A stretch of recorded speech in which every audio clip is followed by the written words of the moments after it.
Hello दोस्तों, नमस्कार, आदाब, सत श्री अकाल। क्या हाल है आप लोगों के? उम्मीद करता हूँ अच्छे होंगे, सब सेफ होगा, सुरक्षित होगा, किसी तरीके की कोई समस्या नहीं आ रही होगी। दोस्तों, अभी तक पिछले वीडियो के अंदर हमने पढ़ा कि किस तरीके से मुस्लिम लीग ने देश को एक सिविल वॉर यानी गृह युद्ध में धकेल दिया। यहीं पर आप समझिए इस चीज़ को, जब एक देश बन रहा होता है, जब एक देश आज़ाद हो रहा होता है, तो ये बिल्कुल ऐसा ही होता है जैसे एक नए बच्चे का जन्म होता है। जैसे एक इंसान का बच्चा पैदा होता है तो उसको पैदा होने से लेकर अगले 15-20 साल तक, कम से कम 15 साल की उम्र तक उसको एक केयर की ज़रूरत होती है। और 20 साल की उम्र तक अगर एक बच्चे को पूरे तरीके से प्रॉपरली केयर मिल जाती है तो वो तरक्की के रास्ते पर बढ़ने के चांसेस उसके ज़्यादा होते हैं। और ऐसी सिचुएशन में अगर कोई मिसकैरियज हो जाए, कोई प्रॉब्लम आ जाए, तो उस बच्चे के अंदर जो पूरा जेस्टेशन पीरियड होता है जैसे भी, तो वो बच्चा पूरी ज़िंदगी उस दुख को भोगता रहता है। भारत जब आज़ाद हो रहा था तब भी ऐसी ही कुछ सिचुएशन थी और अंग्रेज़ों ने हिंदुस्तान के सीने में एक बबूल का पेड़ बो रखा था मुस्लिम लीग के रूप में।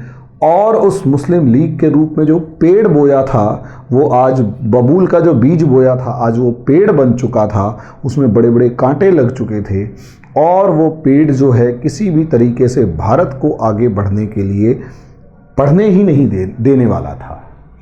ऐसे हालात में अगर आप देखें तो ये मुस्लिम लीग जो भी कर रही थी ना, वो नए बनते हुए देश को, एक आज़ाद होते हुए देश को बर्बादी के ओर धकेलने के अलावा कुछ नहीं कर रही थी। ये वही सांप्रदायिकता का जहर था जो अंग्रेज़ों ने हिंदुस्तानियों के दिल में बोया था। और जब हिंदुस्तानियों के दिल में इस सांप्रदायिकता के जहर को बोया तो वो अब जहर बनकर उगल रहा था और हमारे शरीर के जो हिस्से थे, देश के जो हिस्से थे, उनके अंदर वो गैंग्रीन फैला रहा था, वो हालात ख़राब कर रहा था। बंगाल में होने वाला वो जो डायरेक्ट एक्शन डे था, जिसमें नोआखली जैसा एक डिस्ट्रिक्ट पूरे का पूरा बर्बाद हो चुका था, वो हिंदू विहीन हो चुका था। और न जाने कितने ऐसे डिस्ट्रिक्ट थे जहाँ से बड़े से ज़्यादा लोगों को विस्थापित कर दिया। ये सारे का सारा वही जो जहर था वो उन इलाकों को, जो देश के अभिन्न अंग थे, उन्हें खराब कर रहा था, उनको मार रहा था, उनके कल्चर को, उनकी संस्कृति को, उनके सब चीज़ों को, भाईचारे को ख़त्म कर रहा था। और देश के लिए एक कोड बन चुका था। दंगे देश के लिए कोड ही होता है। एक दंगा जो होता है वो देश के लिए कोड होता है, जिसको समय रहते अगर ना रोका जाए तो वो फैलता चला जाता है। और बड़ी बड़ी सभ्यताएं इस तरीके के दंगों के अंदर, इस तरीके के राइट्स के अंदर डूबती हुई नजर आती है। अंग्रेज यही तो चाहते थे कि उन्होंने जो बीज बो रखा था, वो जो कांटेदार पेड़ बो रखा था, वो जो बिल्कुल गैंग्रीन जो बन रहा था, वो अंग्रेजों के लिए फायदे का सौदा था। अब यहां अंग्रेजों के खेल को समझना जरूरी है कि यहां जिन्ना के खेल को समझना जरूरी है कि यहां असली खेल कौन रहा था। अगर आप वहां जो शतरंज की आजाद होते हुए भारत को के ऊपर जो शतरंज की बिसात बिछी हुई थी, उस बिसात के ऊपर आपको समझना है कि कौन कौन से प्लेयर थे। एक थे माउंटबेटन, जिसको आज तक बहुत ही बढ़ा चढ़ाकर अच्छाई के रूप में पेश किया गया, एक युग पुरुष के रूप में पेश किया गया। उसके पीछे रीजन मैं बताता हूं।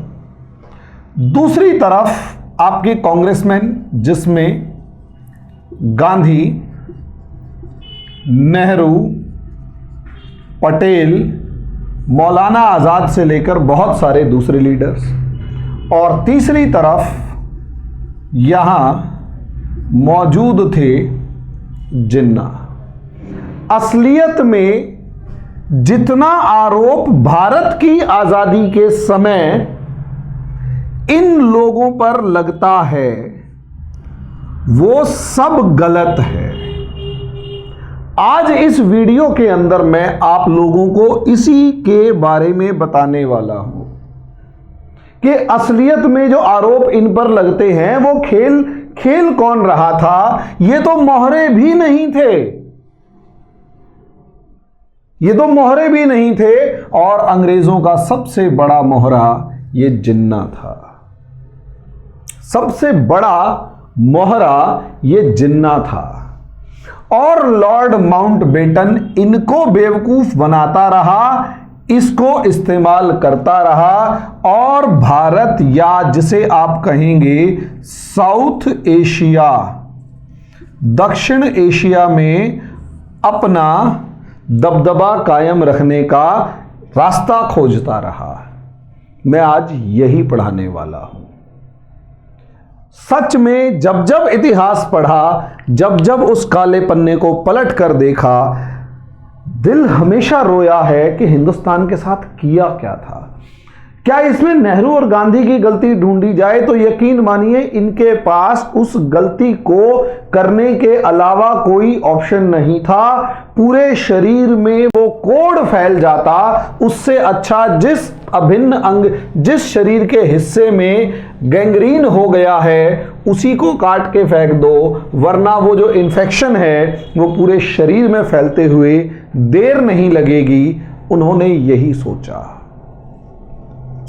मैंने आपको बताया 16 अगस्त 1946 को पिछले वीडियो में ही बताया था कि डायरेक्ट एक्शन डे यानी प्रत्यक्ष कार्रवाई दिवस बनाने का निर्णय लिया गया।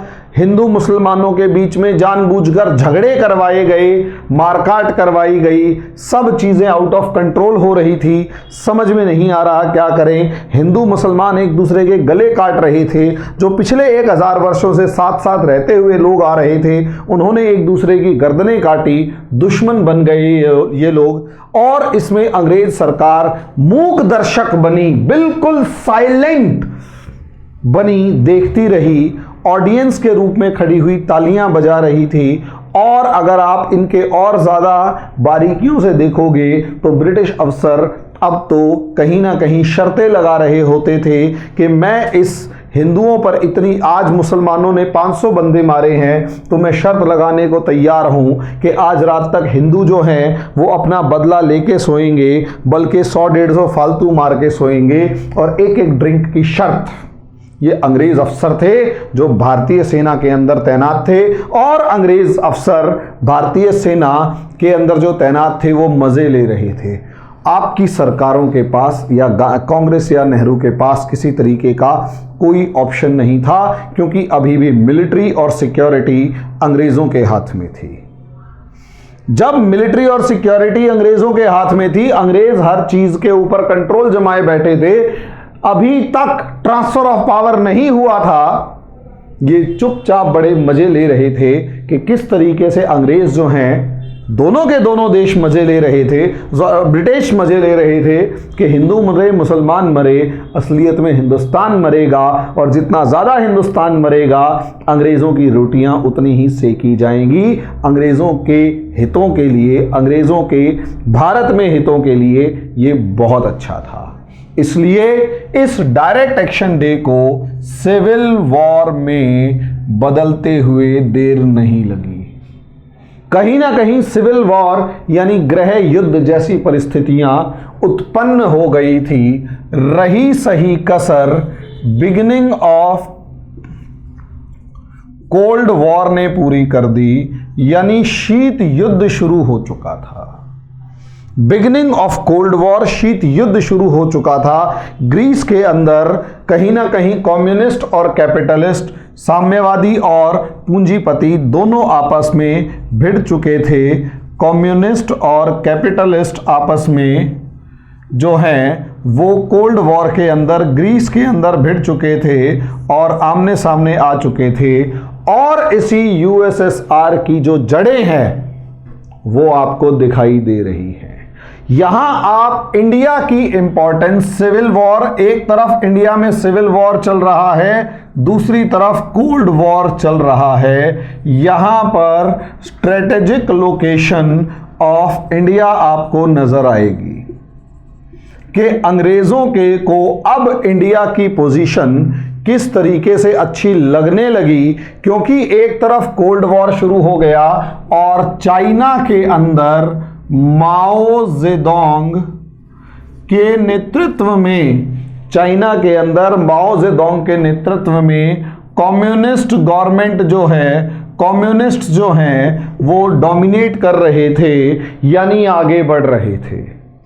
और अगर यूएसएसआर जो वैसे ही इंडिया के बहुत करीब था, अफगानिस्तान को क्रॉस करता, इधर से चाइना में अगर कम्युनिज्म आ जाता तो अगला टारगेट क्या था? इंडिया। इसे आप मैप पे समझिए, इसे आप मैप पे समझेंगे तो और ज्यादा बढ़िया समझ में आएगा।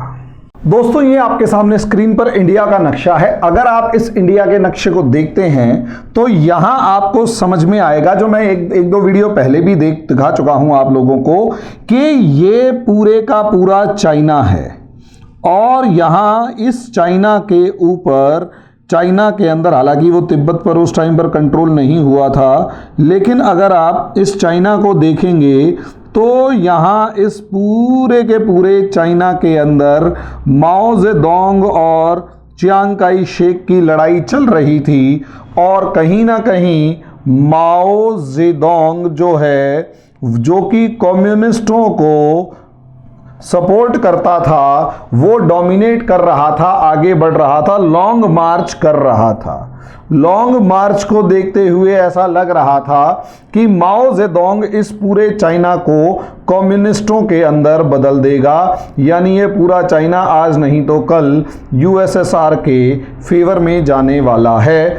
दूसरी तरफ अगर आप देखेंगे तो ये तुर्कमेनिस्तान, ताजिकिस्तान, उज़्बेकिस्तान, किर्गिस्तान, ये जितने भी तान हैं ऊपर वाले, वो सारे के सारे यूएसएसआर के फेवर में थे।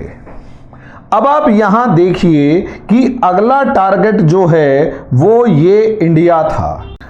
अगला टारगेट जो है वो आपको इंडिया नजर आएगा, क्योंकि ये जो इंडिया में जो ग्रीन कलर से दिखाई दे रहा हूं, दिखाई दे रहा है आपको, ये पूरे का पूरा इंडिया में पाकिस्तान भी था और बांग्लादेश भी था, यानी ये पूरा इलाका अभी तक जो था ब्रिटिशर्स के कब्जे में था। ये पूरा इलाका अभी तक कहीं ना कहीं ब्रिटिशर्स के कब्जे में था और ब्रिटिशर्स इस पूरे इंडिया के ऊपर अपना डोमिनेंस बनाए रखना चाहते थे। लेकिन मुसीबत ये आ रही थी कि ब्रिटिशर्स को परिस्थितियों के अंडर में, यानी सरकमस्टेंसेस के अंडर में, इंडिया को इंडिपेंडेंस देना पड़ रहा था।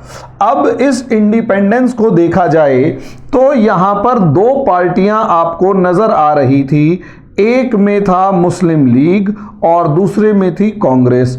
मुस्लिम लीग के अंदर थे जिन्ना, जो कि पैक्ट थे, एक पैट्रियट थे ब्रिटिशर्स के, और जैसा जैसा ब्रिटिश कहने को बोलते थे लगभग कमोबेश वैसा ही जिन्ना करना शुरू कर देते थे। दूसरी तरफ कांग्रेस के अंदर जो डोमिनेंट लीडर्स थे उनका नाम था जवाहरलाल नेहरू, और इनका झुकाव कहीं ना कहीं यूएसएसआर के फेवर में था।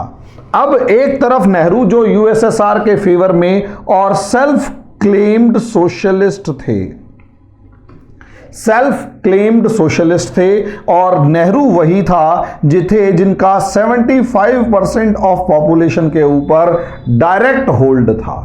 अब उनका 75% पर डायरेक्ट होल्ड था और जिन्ना जो हाथ के केवल और केवल, जिसे कहते हैं खिलौना थे ब्रिटिशर्स के। लेकिन यहां एक खास बात और देखिएगा, यहां खास बात यह है कि आपको एक मैप अगर दिखाया जाए तो दोस्तों यहां अगर आप इस मैप के अंदर देखते हैं तो आपकी स्क्रीन पर जो मैप नजर आ रहा है उसमें ब्रिटिशर्स को एक फायदा था।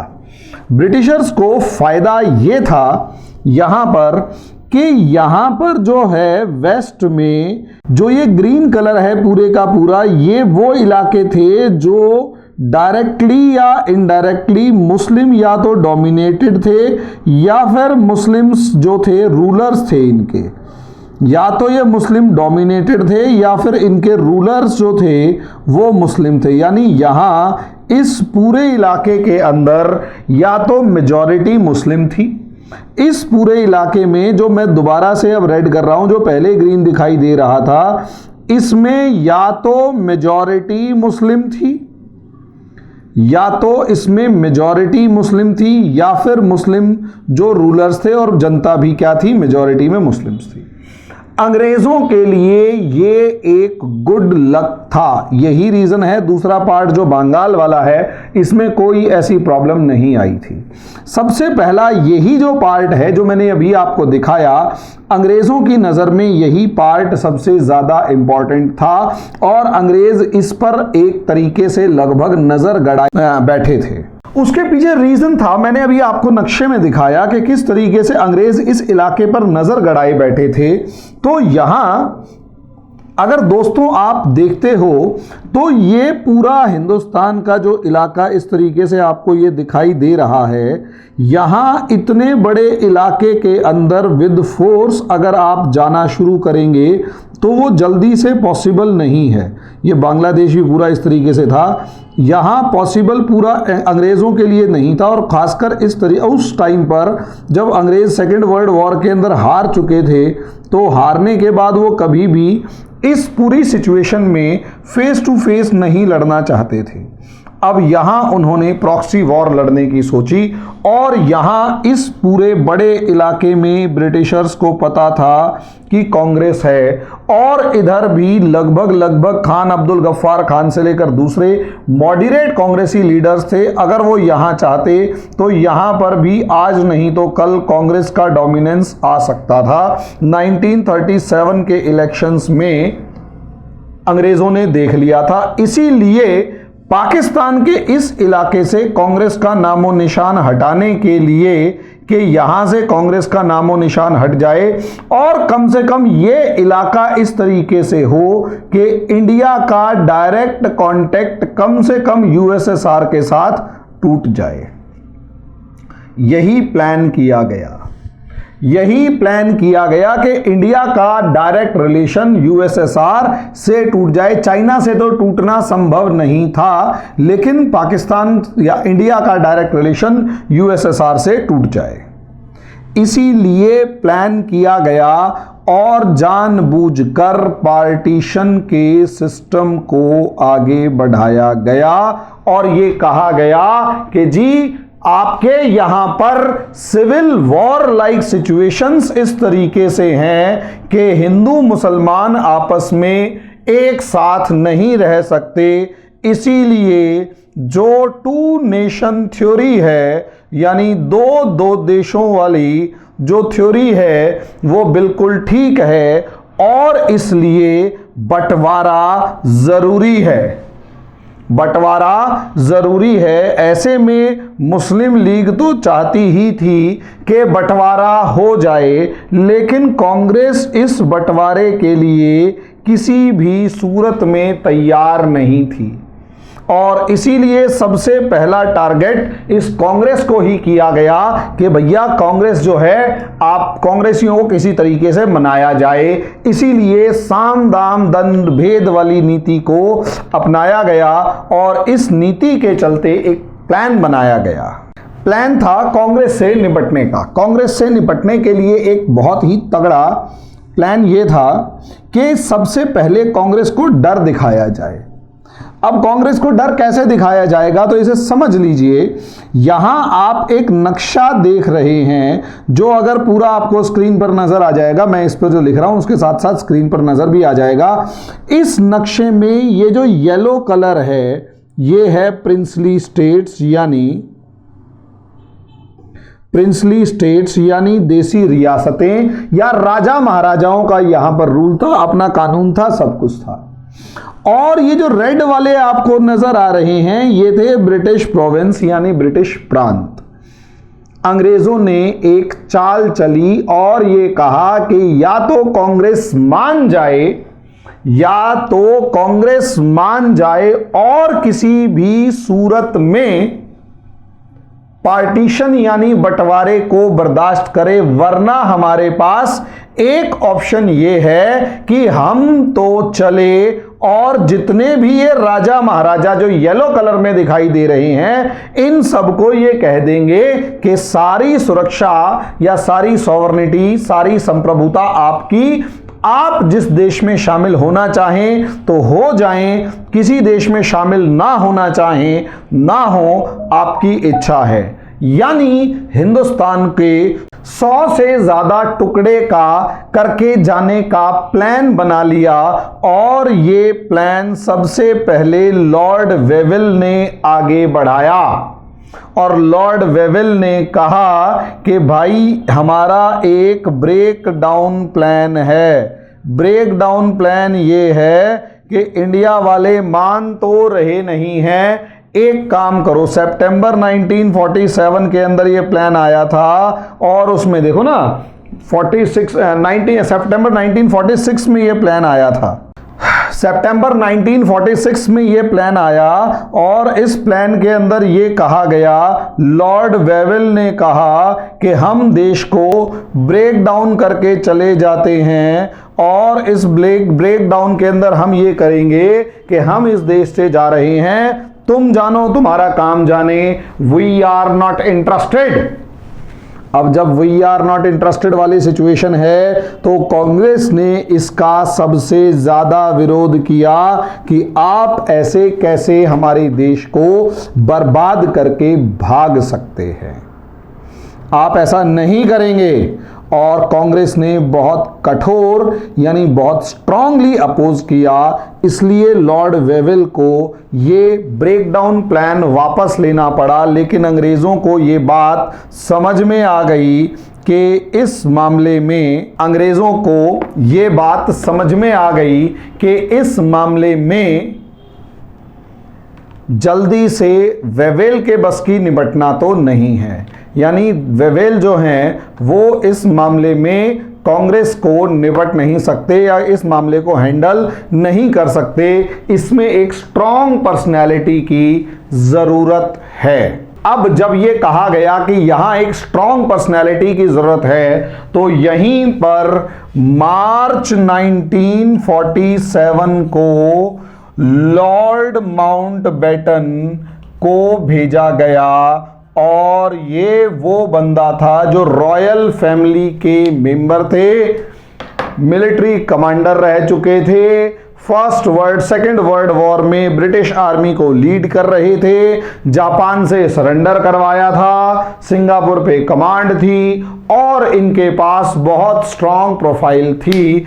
ऐसे में इनको पूरे तरीके से अनब्रिडल्ड पावर देकर यह कहा गया कि आपको हिंदुस्तान को पावर ट्रांसफर करके आना है, जैसा कि ये बताते हैं।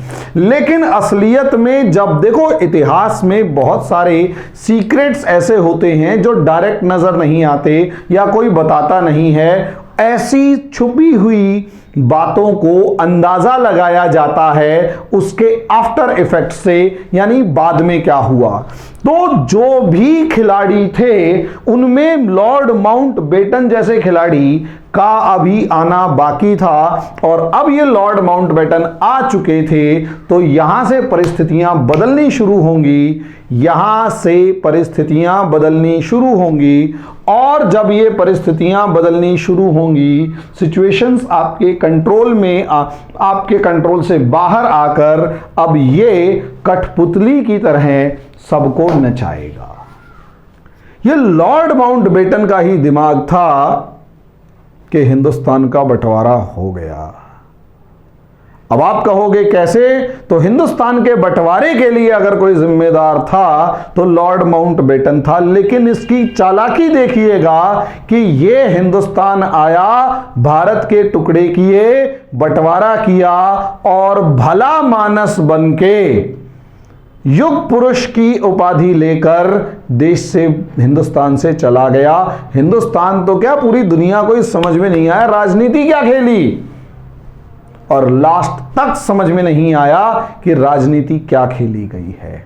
अब ये मैं आपको लॉर्ड माउंटबेटन की अगली क्लास के अंदर बताऊंगा, अगले वीडियो में बताऊंगा कि लॉर्ड माउंटबेटन ने ऐसी क्या चाल चली कि हिंदुस्तान को बंटवारा करके चला गया, और क्यों बंटवारा किया वो भी बताऊंगा। दोस्तों अभी के लिए इतना ही, अगले वीडियो का इंतजार कीजिए। धन्यवाद।